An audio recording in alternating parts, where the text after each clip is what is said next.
14ই August রাত 12টার পরে হুগলির চকবাজার মোড়ে তৃণমূল কংগ্রেস সংখ্যালঘু সেলের উদ্যোগে ৭৮তম স্বাধীনতা দিবসের পতাকা উত্তোলন করা হলো। পতাকা উত্তোলন করেন চুঁচুড়ার বিধায়ক অসিত মজুমদার। উপস্থিত ছিলেন জেলা পরিষদ সদস্য মৌসুমী ঘোষ, শহর সংখ্যালঘু সেলের সভাপতি মির্জা সানোয়ার আলী, সাধারণ সম্পাদক আমিনুল হক সহ সংখ্যালঘু সেলের সদস্যরা।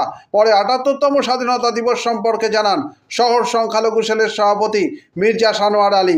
চুঁচুড়া থেকে প্রবীর ঘোষালের রিপোর্ট। উপর দাঁড় করাবার প্রার্থনা করলেন। আমি বিশ্বাস করি ভারত মাতা আমাদের আগামী দিনে আরো শক্তিশালী বুনিয়াদের উপর প্রতিষ্ঠিত হবে। জয় হিন্দ, বন্দে মাতরম, বন্দে মাতরম, বন্দে মাতরম, বন্দে মাতরম।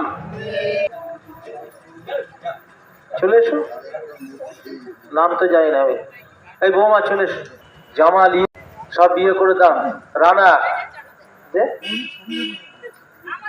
স্বাধীনতা দিবসে চকবাজার মোড়ে প্রতি বছর আমাদের এই যত আছে দেখছেন সকলে মিলে এই দিনটা আমরা উদযাপন করি। মধ্যরাতে আমাদের মাননীয় বিধায়ক, আপনারা জানেন প্রিয় বিধায়ক সকলের, তিনি এসে জাতীয় পতাকা উত্তোলন করলেন।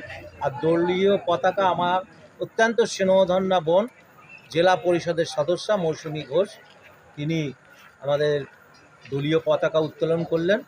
আমরা আজকে শপথ নিলাম অখণ্ড বাংলা, অখণ্ড ভারতবর্ষ আমরা রাখব, তাতে শেষ রক্তবিন্দু দিয়ে আমরা লড়াই চালাবো এবং উন্নয়নের পক্ষে মানুষের দ্বারা কোনো বিভ্রান্ত কোনো রকম কোনো প্ররোচনায় আগামী দিন পা দেবো না।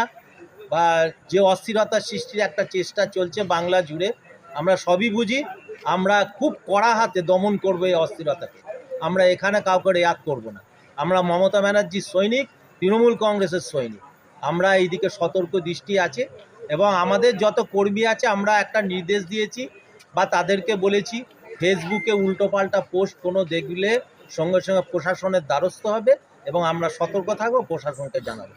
আজকের এই শুভ দিনে সকলকে ধন্যবাদ। চলুন আমরা নতুন উদ্যম এগিয়ে চলি, আবার আমরা ভালোভাবে সকলকে নিয়ে খুব সুন্দরভাবে আমরা আগামী দিন অতিবাহিত করব, মানুষকে পাশে নিয়ে চলবো।